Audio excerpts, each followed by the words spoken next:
Fala galera, tudo bom? Professor Carlos aqui de Geografia. Vamos hoje para mais um aula online, beleza? E hoje nosso tema é falar sobre os continentes e os oceanos. Tema bem fácil, bem tranquilo. Vamos falar um pouquinho sobre a distribuição dos oceanos e dos continentes no nosso planeta, beleza? Vamos lá comigo.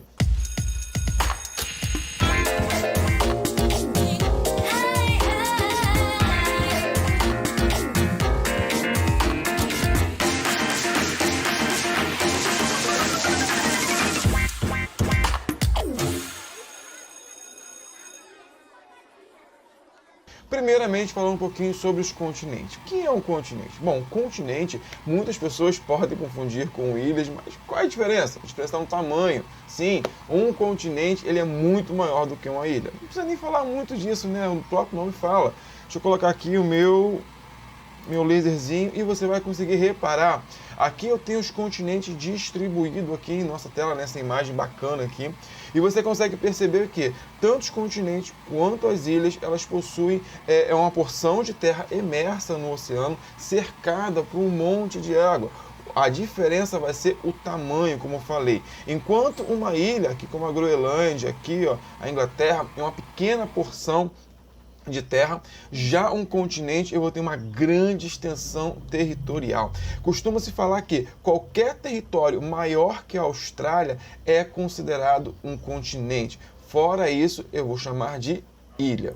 Beleza? Bom, mas como estão distribuídos esses continentes por em torno do nosso planeta? Bom, eu posso classificar de duas formas. Primeiro, falando na parte geográfico-geológica, essa partezinha aqui, ó, ou também através de critérios histórico-cultural. Vamos abordar cada uma aqui para entender melhor um pouquinho sobre isso. Vamos lá.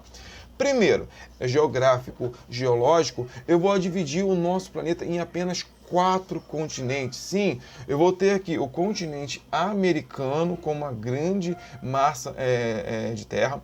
Vou ter um grande continente que eu vou chamar ele de Euro-Afro-Asiático, porque esses 3 continentes, a Europa, a Ásia e a África, é um mesmo continente. Eles não se separam, não possuem nenhuma divisão, nenhuma separação do oceano que divida esse continente. Então, se eu olhar pelo olhar geológico, esse é apenas um continente.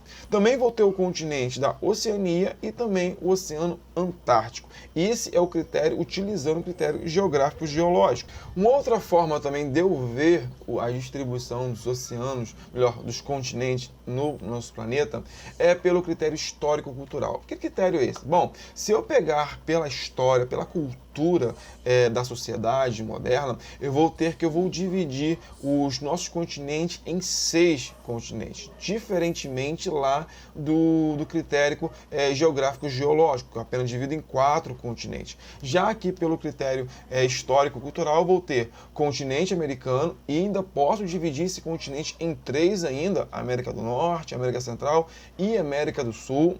Nós vamos ver um pouquinho mais para frente sobre essa divisão do continente americano.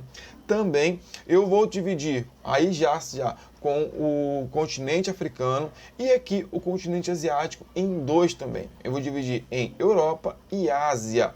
É claro que essa divisão, essa regionalização, quem fez, quem exerceu foi o ser humano.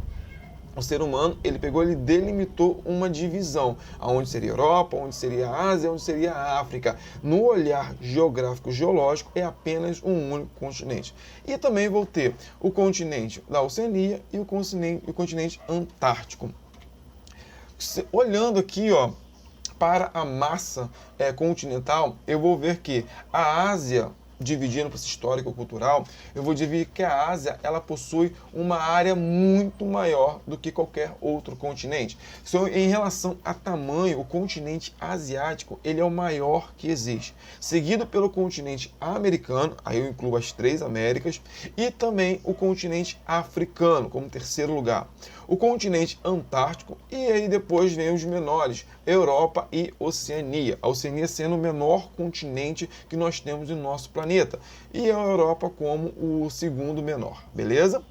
Bom, repare aqui como está sendo distribuída os continentes no nosso planeta. Eu tenho muito mais água do que terras emersas, cerca de 71%. Por isso que lá no sexto ano a gente brinca que fala que nós podemos chamar o nosso planeta de planeta de água, não planeta Terra, porque tem muito mais água recobrindo a superfície da Terra do que propriamente terra mesmo. Bom, e agora os oceanos? Como é que são distribuídos os oceanos? Bom, os oceanos, se eu olhar de forma fria e calculada, eu vou ver que existe só apenas um único oceano, que o oceano ele não tem divisão, ele não tem separação. Se eu fosse classificar, eu classificaria apenas com um único oceano. Bom, porém também, olhando pelo olhar histórico-cultural, eu posso dividir os oceanos em 4 oceanos. São eles: o Pacífico, que é o maior oceano em relação a volume de água, também o Atlântico, o Índico e o Glacial Ártico, beleza? Bom, todos esses oceanos eles vão ter uma grande quantidade em relação à área submersa terrestre. E aqui, ó, esse mapinha é bem curioso, porque aqui você vê a divisão bem clara em as terras emersas do hemisfério norte e as terras emersas do hemisfério sul. Repare que existe muito mais terras no hemisfério norte do que no hemisfério sul, terras emersas, tá? Sempre que eu falo terras, pense terras emersas. Essas terras emersas aqui, elas são muito mais presentes no hemisfério norte do que no hemisfério sul. É por esse motivo que eu falo que o hemisfério norte é configurado como o hemisfério das terras e o hemisfério sul é caracterizado como o hemisfério das águas. Isso é muito interessante. Algumas questões de prova trazem essa distinção. Então é legal a gente ficar sabendo qual a diferença entre um e outro, beleza? Bom, muito obrigado por ter ficado por aqui. Como eu falei, essa aula é bem curtinha, somente para mostrar como que é distribuída a relação dos continentes e dos oceanos aqui no nosso planeta. Caso você tenha alguma dúvida, coloque aqui, vou ter o maior prazer em responder. Curta o canal se for interessante para você. Se você curtiu, gostou desse vídeo, também curta também, beleza? Gente, que Deus abençoe vocês. Até mais tarde. Tchau, tchau.